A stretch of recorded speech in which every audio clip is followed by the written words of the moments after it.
大家好，我是魏之超。今天要为你深入解读的书叫做《黄金时段的政治宣传》，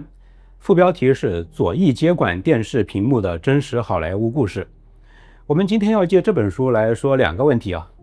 第一，为什么今天的好莱坞那么左？第二，好莱坞具体是怎么样宣传左派的意识形态的？他用了哪些高明的技巧和手段，让全世界观众不知不觉间就接受了左派价值观？最近关于克里斯托弗·诺兰的大作《奥德赛》的选角问题，网上已经炒成一锅粥了尤其是希腊第一美女海伦的选角争议巨大。这些年来，其实好莱坞大搞左派意识形态的争议就没有断过。比如2015年开始的《星球大战》新三部曲，那基本上就是以政治正确的姿态把老三部曲重新拍了一遍嘛。再比如2016年那个全女性版的《捉鬼敢死队》也被很多人认为是罔顾影迷期待的女权重启非常生硬。然后就是这几年迪士尼的各种骚操作了，他们各种经典童话的真人版一直在翻车，从2023年的黑人版小美人鱼到2025年的真人版白雪公主。像是白雪公主从女主的选角到主演瑞秋·齐格勒对于原版童话的态度，都引起了巨大的争议。那今天的好莱坞是怎么样左成这样的呢？他们变左之后，又是怎么样通过作品潜移默化地改变美国乃至全世界观众的政治倾向的呢？这些问题呢，今天这本黄金时段的政治宣传虽然是从电视的角度给出了回答，但是呢，美国的电视圈和电影圈是高度重叠的。他们共享资本，共享人事网，共享同一套激励机制。所以呢，我想今天这本书里的观察是适用于整个好莱坞的，包括电影、电视。那今天这本书的作者呢，是美国著名保守派评论员本·夏皮罗。他现在非常有名他是美国保守派那边最能打、最能吵架的公众人物之一。但写这本书的时候他还带着一个很特殊的身份。那就是他不是一个完全站在好莱坞外面骂好莱坞的人。夏皮罗从小就在洛杉矶长大，他的父母都在好莱坞工作，他自己小时候差点也成了一个童星。长大之后他也差点入行成了专业编剧。他是非常了解美国电影电视行业是怎么样运转的，他算是半个圈内人。所以呢，这本书并不是右派那种泛泛的吐槽。他的很多观察虽然带有很强烈的政治立场，但也是真的触及到了好莱坞娱乐工业的一些内部机制。那我们先来回答第一个问题今天的好莱坞为什么会那么左呢？其实并没有一群左派阴谋家用什么阴谋手段秘密接管了好莱坞。好莱坞的左是过去几十年一连串的各种因素叠加在一起叠加出来的一个结果。最早期的好莱坞呢，并不是今天的这个样子的。最早的那一批广播和电视大佬本质上就是一群商人。美国的几大公共电视网 NBC、CBS、ABC 这几个大电视网的创始人政治倾向是各不相同的，有的更加保守一点，有的更加自由派一点。但是他们最关心的不是我要教育美国人民，我要去影响美国人民的价值观，而是我要让尽可能多的人来看我的节目。一开始这就是一个很庸俗的生意，但是庸俗有庸俗的好处因为当电视台想让尽可能多的人一起看的时候，它就必须要服务于一个共同市场，要服务于一个最大公约数。爸爸妈妈、孩子、城市观众、乡村观众、南方观众、北方观众，大家都坐在同一个客厅里，那节目就不能够价值观太狭窄、太尖锐、太冒犯其中的任何一群人。所以呢，上世纪50、60年代的电视总体上是比较家庭化的。价值观比较爱国，比较尊重父亲、警察、军队、宗教，还有比较尊重中产生活。它也会有自由派的内容，比如说反对种族歧视，但是那个时候多半还是在美国社会的主流共识之内的。但是早期的电视呈现出来的这个价值观比较传统，并不意味着写这些节目的人也比较保守。恰恰相反早期的电视编剧、演员和制片人从一开始就是普遍偏向于自由派，就是普遍偏左的。这很大程度上是一个历史偶然嘛。美国的电视呢是脱胎于纽约的广播业和舞台演出的，而当时最成熟的一批编剧和演员很多都是来自于犹太移民家庭。在那个年代呢，美国不少的名牌大学和那些法律啊、医学啊那些传统精英行业，对于犹太人是设有门槛的，而那个时候的娱乐业反而相对开放。于是呢，就有一大批非常聪明、非常有才华，又进不了传统的上升通道的犹太年轻人，就集中进入到了广播、喜剧、舞台表演这些行业。而他们的家庭出身往往普遍不富裕，他们政治上就天然的更加接近罗斯福时代的民主党，他们也更加关心种族歧视，更加容易怀疑传统权威。也就是说，他们自然是比较左、比较自由派的。只不过呢，当时掌握预算和播出权的仍然是那些商人，节目还要面对广告商和全国观众。所以呢，虽然那时候的创作者就是比较偏左的，但是他们不能够想说什么就说什么。而且当时很多电视节目还是现场直播，一句话说出去就收不回来。所以呢，电视网对于任何可能引起争议的内容都非常的谨慎。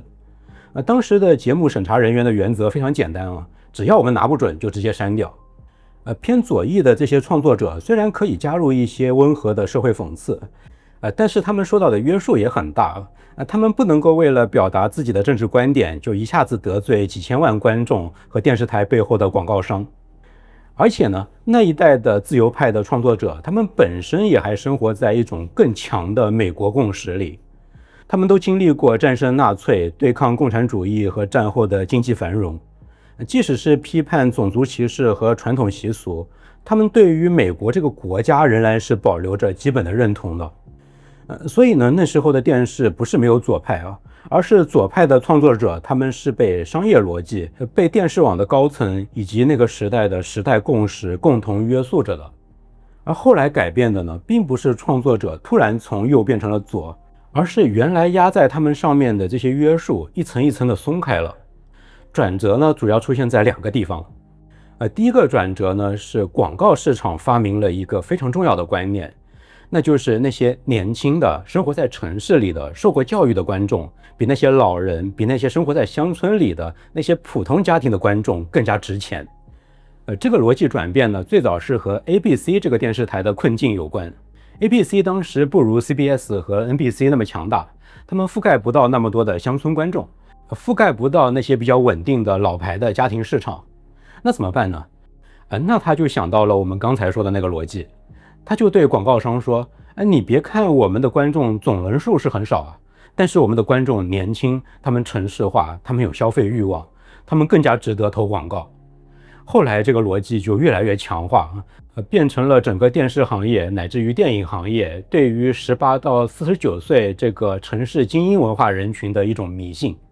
那年轻人通常都是更愿意看那些更加刺激、更加叛逆带着性带着反权威这样的一些性质的东西嘛。城市文化精英也是更加容易接受自由派的价值观的。现在电视台对于这些广告商说，你看我已经抓住了这些更加值钱的人，那这就给那些左倾的内容打开了商业通道嘛。那这个转变的一个标志是 CBS 后来主动砍掉了一批非常受欢迎的乡村节目，转向了更加年轻、更加城市、更加时髦的节目。于是好莱坞就完成了一次城市更新，他们的目标观众越来越局限在城市青年群体。那第二个重要的转折呢，就是上世纪60年代和70年代的美国的文化巨变了。那时候发生了多少事情啊？肯尼迪遇刺、越战、民权运动、女权运动、性革命、反主流文化，这些东西都一起强烈地冲击着整个美国社会。这个时候成长起来的那新一代的编剧、导演、制片人就不再满足于做一个大家都能看的电视节目了，他们开始把电视看成是一种社会变革的工具。这个时代出现了一些标志性的节目，他们把反战、把单身职业女性、把青年文化带进了电视的黄金时段。在这个时期呢，屏幕上的一些保守派人物，他们的形象开始转向负面，大部分时候他们都是反派或者是被主角吐槽的对象。好莱坞在这个时期形成了一种自我想象，那就是我们不是普通的娱乐业，我们是先锋。我们不能只是服务于观众、迎合观众，我们是要领先于观众的，我们是要替社会先想一步，替落后的人打开眼睛。我之前在另外一期节目里说过，我最反感的好莱坞经典语录之一就是我们要站在历史的正确一边。这句话的源头就在这里。我记得最近一次听到这句话是神奇四侠的主演佩德罗·帕斯卡在宣传电影的时候说的吧。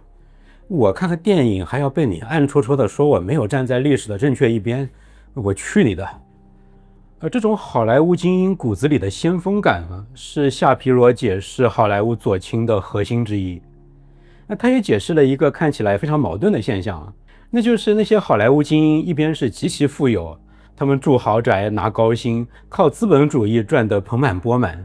但是与此同时呢，他们又特别喜欢批判资本主义，批判传统美国，批判中产生活。为什么呢？因为他们需要一种道德叙事来解释他们自己的成功。他们不能把自己想象成普通资本家，不能够承认自己是娱乐工业的赢家，那样太俗了。于是他们就要把自己想象成一个反叛者，把自己想象成站在权力对面的艺术家。可问题是，这种反叛越来越变成了一种姿态，而不是他们真的要反叛什么。当60年代那些真正的大议题慢慢的变成了历史之后，好莱坞的这种反叛姿态并没有消失，它变成了一种职业本能。60、70年代的那些好莱坞创作者可以反尼克松、反越战，支持民权运动，但是今天的那些好莱坞创作者，他们其实并没有同级别的靶子，但是他们依然需要证明自己站在历史前沿。所以呢，他们批判的那个边界就要不断的被往前推。传统的家庭要再解构一下，性别要更加流动一点，宗教要变得更加可笑一点，那些白人的男性英雄要再多一点反思，那些经典的童话故事要改造得更加觉醒一点。现在我们再来看《奥德赛》的选角争议那就不只是连诺兰这种级别的导演都得向觉醒文化低头这么简单了。这其实是一种从上世纪60、70年代一直延续到今天的标准的好莱坞行业姿态。我必须展示我比旧世界更开明，我必须对旧叙事动刀，哪怕这把刀有的时候并不是服务于故事本身的。这是好莱坞的本能，而不是标新立异。但是这就有一个新的问题出来了，为什么从上世纪60、70年代开始到今天，这样的一个倾向能够长期的稳定下来呢？为什么这个行业里没有另外一批人把它给平衡掉了？那些保守派的右翼的创作者，他们到哪里去了？那这就要涉及到夏皮罗给出的另一个关键解释了，那就是好莱坞不是一个开放的体系，而是一个相当封闭的小圈子。这个小圈子是非常善于自我繁殖的。好莱坞表面上非常讲多元但实际上呢，在政治上却是高度的同质化的。它当然有那种什么人种多元、性别多元、性取向多元，但是在什么是进步、什么是落后、什么样的人值得同情、什么样的人应该被嘲笑，这些政治倾向有关的问题上，好莱坞往往是高度的一致的。夏皮罗说，好莱坞就像是一个与世隔绝的高级酒店，外边的世界再混乱，里面的人都是在同一个酒吧聊天，都喝同一种酒，都说同一种道德语言。娱乐业本来就是熟人社会你要进入这个系统，通常都是要有人带的，朋友带朋友，老师带学生，父母带子女，老编剧带新编剧。问题是在于，如果上一代掌握资源的人已经是高度的自由派，那么下一代被带进来的人大概率也是相同气质的人。比如某一个自由派的高管发现了一个自由派的编剧，这个编剧又带出另外一个自由派的制片。某一个电视剧、某一个电视节目成功了以后，整个团队会分散到别的节目组，继续复制同一种审美、同一种政治直觉。像是《老友记》欲望都市威尔与格雷斯、辛普森一家、波士顿法律、欢乐合唱团，他们背后都不是不同的人各自孤立的创意，而是同一个人脉网络，像是在接力赛跑一样，持续的推出新作品。那这样就可以理解为什么好莱坞这个圈子几乎没有保守派了。好莱坞的这个人脉网络并不需要每天都宣布保守派不得入内，他们对于保守派的排斥可以是非常微妙的，甚至很多时候都不是他们有意为之的。一个保守派的编剧坐在那个编剧室里，他听到所有人都拿里根、拿布什、拿福克斯新闻、拿基督徒、拿那些枪支支持者开玩笑，他很快就会知道什么时候应该闭嘴。在好莱坞，如果一个演员公开支持共和党，别人未必会当面骂他，但是下一次试镜、下一次合作、下一次午餐邀约的机会，不知道怎么就没有了。好莱坞本来就是一个好机会高度稀缺、人才高度密集的地方，那如果你碰到这样的事情，你有什么话好说呢？你凭什么说别人是因为你的政治观点而排斥你，而不是你的能力真的不行呢？于是呢，在好莱坞最后留下来的保守派，要么就是非常成功以后才敢表态，要么是一辈子保持低调。这又反过来让好莱坞越来越相信，你看我们这个行业里本来就没有多少保守派嘛，不是我们排斥你们，而是才华足够高，能够留在这个圈子里的都是自由派。可是这实际上是结果，而不是原因。所以呢，顺着刚才的这条时间线一直看下来，好莱坞的左最开始呢是一个新兴行业，从一个特定的人才池里招人，偶然形成了一个左派创作者聚集的开局。后来呢，这个格局被师徒关系、被朋友网络和同行推荐不停地复制，它慢慢就从一次历史的偶然变成了一种稳定的行业生态。当然了，好莱坞拍电影的历史远远比拍电视剧来得长得多啊。但那一部分历史渊源这本书里没有涉及啊，我们下次再找别的书来说吧。那么除了行业内部的小圈子这样的一个因素之外呢，市场和政府也在固化这个生态。我们先来看市场因素。好莱坞面对右派批评他们太左的时候，最常用的一句话是不喜欢你就换台啊，电影圈也一样啊，不喜欢你就别看嘛。这听起来是非常的自由市场的，不是我们左，而是市场选择了左。但是夏皮罗说，问题是电影和电视从来都不是一个纯粹的自由市场，观众能够选择的东西其实并没有这个行业里那些人说的那么多。如果几家大公司、几个大平台、几个主要的编剧圈子，他们提供的价值观大体都相似，那你当然可以换台，你当然可以选择不看这一部电影。但是你换来换去，可能就只是从洛杉矶的一个编剧室换到了洛杉矶的另外一个编剧室，他们可能就在隔壁，午饭都是一起吃的。好莱坞说，我们没有在塑造你，我们只是给你想看的东西。可是如果几乎所有好看的大制作都是在同一套价值观里运转，那么观众的自由选择就非常的有限。你可以选择喜剧、动作片、超级英雄、青春片、医疗剧、动画片，你可以选择的电影电视的类型非常非常的琳琅满目，但他们几乎都是同一套价值体系。大家可以回忆一下嘛，这些年来制作非常精良的、非常有资源的、有大明星加持的、宣发非常给力的那种大制作，价值观是明显偏向于保守派的、偏向于右翼的，你能够数出来几部？电影里有壮志凌云独行侠，电视剧里边有黄石系列，也就那么区几部，跟左派价值观的完全不成比例。所以你说观众可以有自由选择，其实他们根本就没得选。还有一点，夏皮罗说，电视电影行业会在需要的时候讲市场，在不需要的时候就反市场。当一个自由派的节目很成功的时候，他们就会说，你看，市场证明观众是喜欢左的、进步的内容的。但是当一个自由派非常喜欢的节目或者电影收视很差、票房很差的时候，他们又说不能够只看数字，我们要有艺术追求，我们要有社会责任，我们要给观众一点时间。比如像迪士尼扑街的这些真人电影，赢了就证明我们是对的，输了就证明观众还不够进步，那你们永远都是对的。所以市场很多时候其实并不是一个裁判，它常常只是一个挡箭牌而已。所以市场很多时候很难把好莱坞这种左的倾向给平衡过来。然后呢，再加上政府和利益集团，好莱坞的左倾就更加稳定了。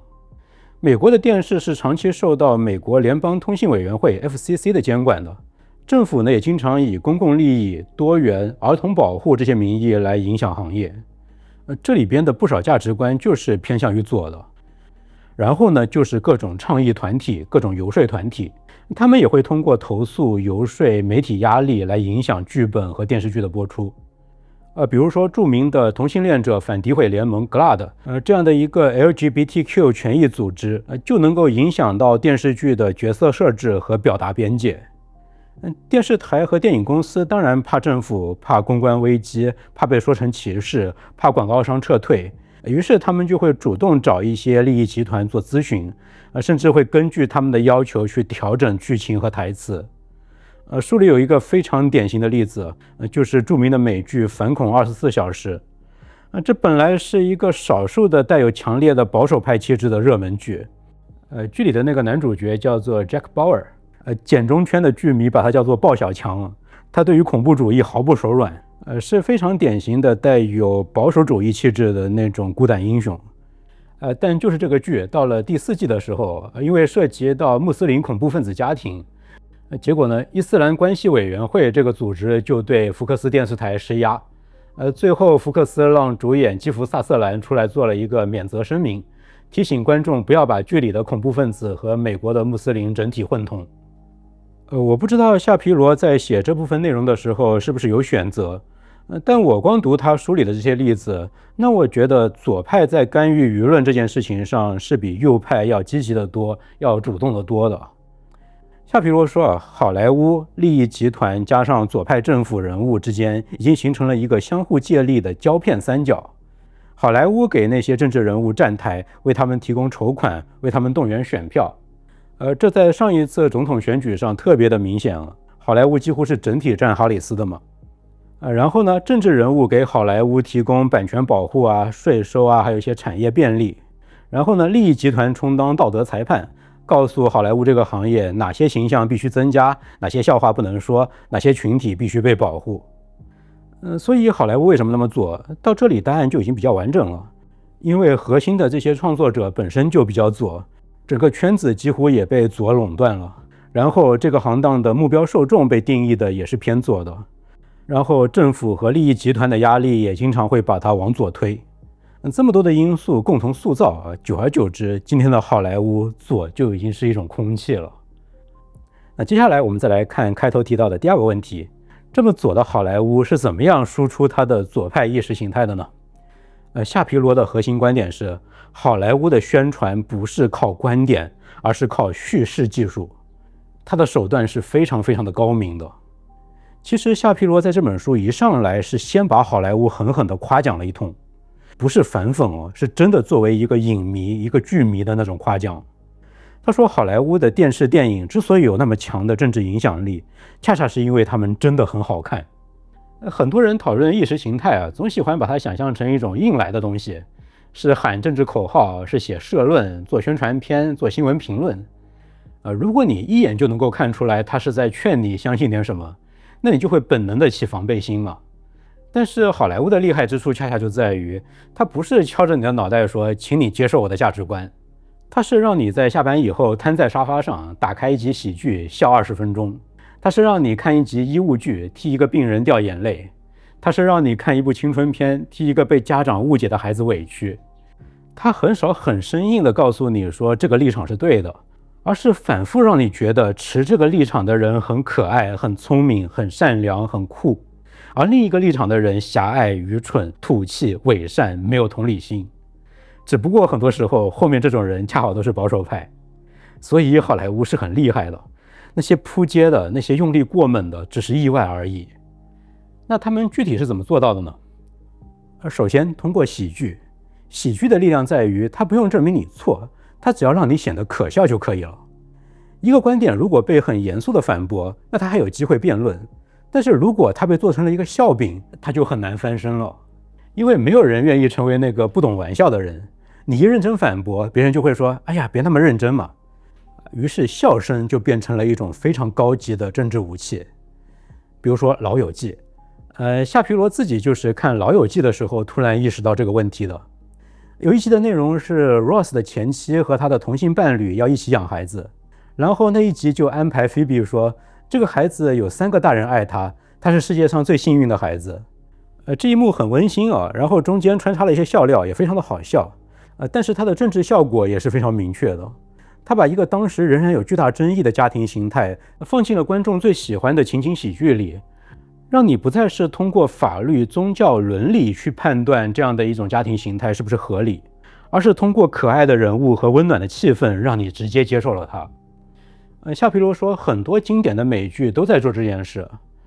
威尔与格雷斯对于同性恋形象的正常化，欲望都市对女性性解放的时髦化，辛普森一家对传统家庭和小镇美国的那种嘲讽，恶搞之家对于宗教和保守派符号的反复戏弄，都是同一个逻辑，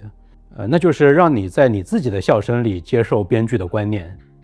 如果说喜剧主要是让你的对手的观点显得可笑，那么那种稍微严肃一点的正剧、剧情剧里边可以操控的东西就更多了。编剧同样不需要把观点直接写在台词里，他们只要在正反派角色里做一个调配就可以了。一个法律剧可以让保守派的检察官显得非常残酷，让自由派律师显得非常有人性。一个医务剧可以让一个宗教人士显得很愚昧，让医生的进步判断显得非常理性。校园剧可以让传统家长显得很压迫，让孩子的性取向探索显得非常的纯真。我最近看完的一个剧，这方面就非常的明显了，那就是匹兹堡医护前线，最近拿了各种大奖的一部大热剧嘛。我觉得这个剧的制作水准当然是非常的高啊，但是这部剧里有一个反正我是无法忽略的特征，那就是这部剧里出现的那些形形色色的病人，只要他是白人，那么10个里面有9个都是 asshole， 一个比一个混蛋。但只要不是白人病人，那基本上就是人均天使。你看这个片子的选角导演不用举着牌子说我们支持政治正确，他只需要在演员的族裔上做这么一点小手脚就可以了。很多不敏感的观众甚至看完都察觉不到，但是某些感受就已经在潜意识里边种下了。好莱坞就是这样的一个利用潜意识的大师。其实还有更加高明的手段，比如说经典美剧《白宫风云》，它不是简单的替民主党做广告，而是塑造了一整套自由派的治理美学。片子里那些聪明的政治家熬夜开会，嘴里说着高信息密度的台词，他们为了公共利益做出各种艰难的决定。你看完未必记得某项具体的政策，但是你会记得一种感觉，这群人虽然有缺点，但是他们是在认真的治理这个国家。夏皮罗说，政治就这样从一种争议变成了一种气质，这就更加厉害了。他是把一种意识形态与一种美感与一种高级的气质绑定在了一起。你看，好莱坞从来都不是跟你的意识说话，而是在跟你的潜意识，在跟你的情绪，在跟你的感受说话。当你为一个角色哭，为他笑，为他心疼，当你觉得他们高级，那你实际上就已经完成了站队。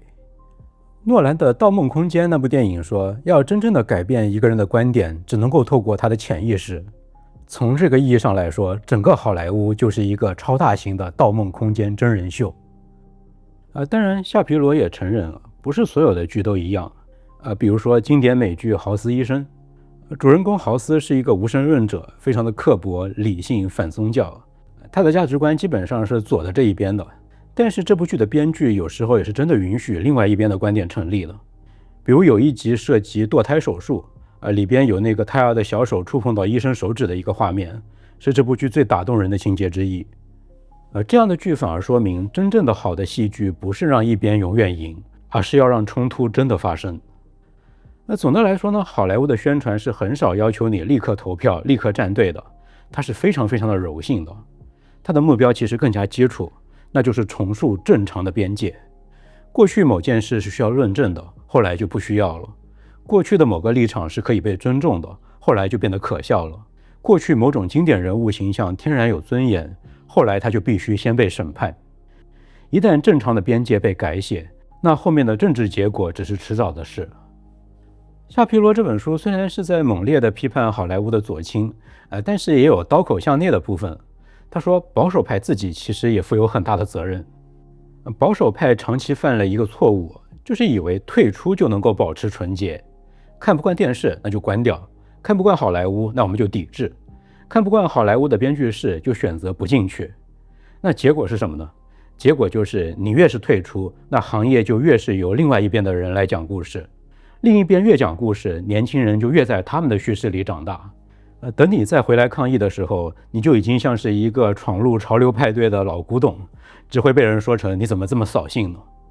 夏皮罗说，保守派不能够只骂电视电影，他们必须进入到编剧室，进入到制作公司，进入到管理层，拍出好看的东西。不是拍说教片，不是把右派社论改成剧情，而是真正拍出有冲突、有幽默、有复杂人物、有娱乐性的作品。文化战不是靠不许看赢的，是靠我也能够拍得好看赢的。这方面左派比右派要做得好得多。我觉得这个反思其实对所有的立场都适用。你不喜欢某种意识形态长期的占据文化中心，最没用的方法就是只在它的外围骂它。因为在这个现代社会里，讲故事的能力无比重要。谁能够讲出让人愿意听的故事，谁就能够重新定义常识。读完这本书，我最大的感受就是，只要好莱坞还保持着这种讲故事的能力，它几乎就是无敌的。观众其实并没有那么抗拒夹带私货。大多数政治观点没有那么强的人，看电影、看电视剧，真正在意的不是你有没有立场，而是你能不能够拿出好东西。只要人物可信、冲突成立、故事好看，那你夹带的那点私货，不但观众不介意，甚至会主动帮你消化。我读这本书的时候，一直想到当年去百老汇看音乐剧《汉密尔顿》，台上是一群不同族裔、不同肤色的演员去演美国的建国之父们的故事。汉密尔顿是棕色的，他的对手是黑色的，他身边的战友是亚裔，而我在台下看得津津有味，完全没有任何违和感，因为它实在太好看了。音乐好，表演好，人物好，整个故事有一股不可阻挡的生命力。作品一旦好到这个程度，所谓政治正确完全不是扣分项，它会变成作品本身的一部分。但是我觉得今天的好莱坞创作已经越来越主题先行，是先决定要表达什么，再决定人物应该说什么，是先检查肤色、性别、身份是否正确，再考虑这个人物是不是可信，是先确保作品在政治上过关，再考虑它到底好不好看。那久而久之就会出现一种才不配位的局面，作品占据着最好的资源，背负着最正确的主题，却越来越没有与之相配的创作能力。今天的好莱坞越来越像是搞了一群五颜六色的演员来一起唱抖音口水歌，而不是唱汉密尔顿。小美人鱼、白雪公主这些作品之所以遭遇那么强烈的反弹，最关键的未必是观众突然变得特别痛恨政治正确，而是观众们发现，你一边教育我应该怎么样看待这个世界，一边却连一个像样的故事都讲不好，那你凭什么？观众可以接受你的立场，甚至可以接受你的说教，但前提是你得先把活给干好。所以呢，如果好莱坞开始相信正确的立场可以代替好的人物，进步的主题可以代替精彩的故事，那么他就是在亲手拆掉自己最强大的武器。毕竟政治宣传最强劲的对手从来都不是对方的反对，而是自己的无聊。好，这本黄金时段的政治宣传就为你解读到这里。书籍的详细信息我已经放在节目下方的描述栏里了，供有需要的朋友查阅。如果你喜欢今天这期节目，请你点个赞、分享并且订阅频道，这是对我最大的支持。我是魏志超，我们下本书再见。